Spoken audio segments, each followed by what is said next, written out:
Hello， 歡迎收睇酒評故事，我係 Gary。今集又繼續找數，翻去法國波爾多右岸 Saint-Émilion 產區嘅頂級酒莊之一 Château Parfait。Château Parfait 比起傳統嘅八大酒莊，相對少啲人認識，因為佢喺2012年嘅 Saint-Émilion 評級嗰陣，先至正式升上 Premier Grand Cru Classé A。雖然佢喺2012年先升上 A 級。但係其實 Château Parfait 絕對唔係一個新嘅酒莊，佢嘅歷史可以追溯到公元4世紀嗰陣時，佢同鄰近嘅酒莊 Parfait du Sens 都仲未拆開，係去到19世紀嘅時候，當時嘅酒莊莊主先將佢哋拆開獨立釀造，再喺20世紀轉手之後，先形成咗而家嘅 Château Parfait 同埋 Parfait du Sens 啦。不過咁啱得咁巧，佢哋而家又由翻同一個家族擁有。佢哋會叫 Parfait 呢個名，係因為喺公元4世紀之前，佢哋嘅田種滿晒一種叫 Parfait 嘅水蜜桃，所以就連佢哋所在嘅山坡都係叫做 La Côte Parfait。現任莊主為咗紀念翻呢個名，仲特登喺佢哋嘅酒莊附近間咗個位出嚟，用嚟種桃樹噶。之後幾度轉手嘅嘢就太長太累贅，呢度就唔詳細講啦。值得一提嘅係喺1955年 Saint-Émilion 評級啱啱建立嘅時候， Château Parfait 就已經成為咗第2級嘅 B 級酒莊，僅次於 A 級嗰兩款 Château Husson 同 Château Cheval Blanc。不過好坦白講，喺1998年之前嘅 Château Parfait 認真麻麻地嘅咋。呢樣嘢無論係喺評分或者係喺酒價上面都好明顯表示咗出嚟。咁到底1998年發生咗啲乜嘢，令到佢嘅水準突然間提升咗咁多，甚至喺2012年升上最高嘅 A 級呢？講到呢度就冇得唔講下佢嘅現任莊主 Chiha Pearce 嘅故事啦。波爾多嘅酒莊大部分都係俾大財團又或者係傳統嘅富商收購，但 Chiha Pearce 係一個白手興家嘅人。根據佢自己親身講，喺佢細個嘅時候，同8兄弟姊妹連埋父母總共11個人住喺同一個單位，呢個單位甚至連自來水都冇。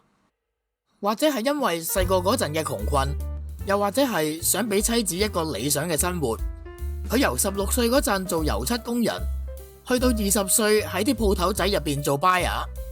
做到25歲嗰陣就已經夠錢喺近郊嘅地方買咗間超市，自己做老闆。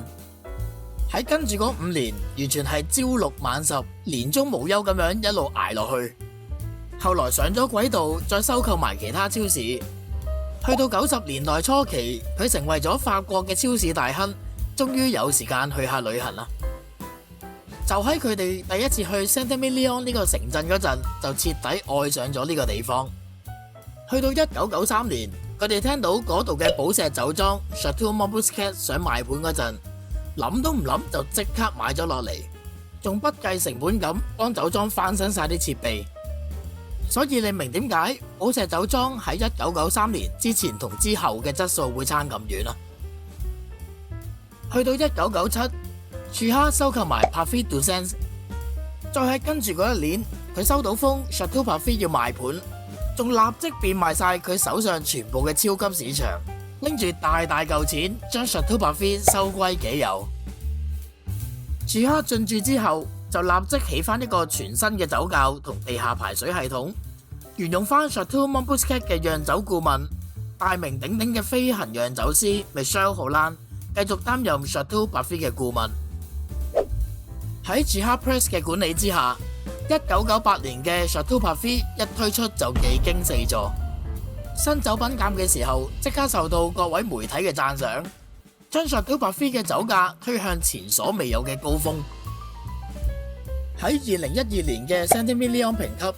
就連莊主自己都估唔到會登上 A 級呢個從來只有大家族大財團先能夠達到嘅頂峰，同 Husson、Cheval Blanc、Angelou 一齊成為 Saint-Émilion 嘅4大天王。不過其實對於 Château Parfait 升到 A 級，喺部分酒評家眼中係充滿爭議嘅。最出名嘅事件莫過於係發生喺2003年嘅 Chateau Parfait，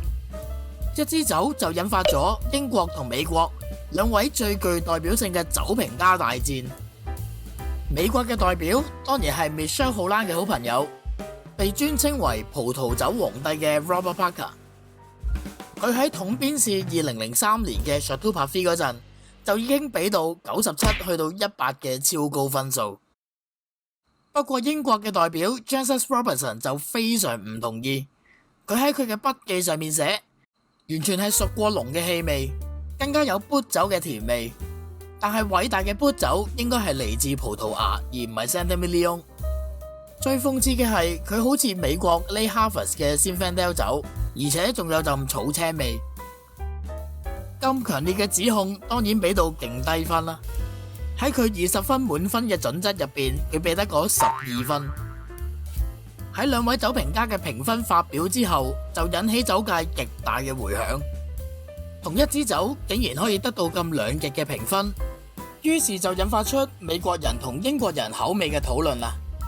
因為呢樣關乎到傳統波爾多同埋由 Michel Rolland 帶嚟嘅新派波爾多兩者口味嘅競爭。傳統嚟講，波爾多右岸嘅酒口感比較柔和，又平衡又高貴；而近似新世界做法嘅新派酒就完全相反，個性外露，以力量取勝。當然呢啲口同鼻拗嘅爭論係唔會有任何結論噶啦。不過呢件事將酒莊成為咗大家飲酒嗰陣最中意討論嘅酒莊之一，變相成為咗最有效嘅營銷策略。最大嘅得益者一定係 Chateau Parfait 啦。不過關於呢款酒嘅風格，其實莊主 Gerard Peirce 都有提及過。佢話酒莊喺早期出品嘅酒木桶味真係有啲重得滯。我哋其實同其他人一樣都會犯錯，但係我哋當中吸取到經驗，一切都會有改變嘅。去到今時今日，Parfait喺葡萄嘅種植、新桶嘅使用比例同埋落桶嘅時間都靈活咗好多。葡萄園喺全球暖化嘅影響之下，由原本佔咗80% 嘅 Merlot 大幅縮減去到60%，然後將 Cabernet Franc 同 Cabernet Sauvignon 嘅比例增加到25同埋15%。酒精發酵嘅過程都會跟住年份而有所改變。靚嘅年份可以有100% 新木桶，陳釀嘅時間亦都可以去到24個月。但係弱啲嘅年份就會18個月就做 bottling， 新木桶嘅比例都會按情況咁減少。所以今日嘅 Chateau Parfait 保留到法國酒嘅優雅同平衡嘅同時，又可以兼顧到酒莊嘅個性同力量。就算喺舊年個評級 Chateau Parfait 仍然係站喺頂峰，相信喺Gerard嘅管理之下 Chateau Parfait 都應該唔會跌翻落嚟噶啦。不過話說，一個有錢到好似半個成哥咁樣嘅人，為咗葡萄酒都可以變賣自己坐擁嘅王國，由零開始重新出發。與其話佢係有野心，倒不如話佢係徹頭徹尾嘅瘋子，為咗創造一款頂級品質嘅葡萄酒而不顧一切。最後補充一點， Chateau Parfait 酒樽嘅造型係咪覺得佢同其他酒好唔同呢？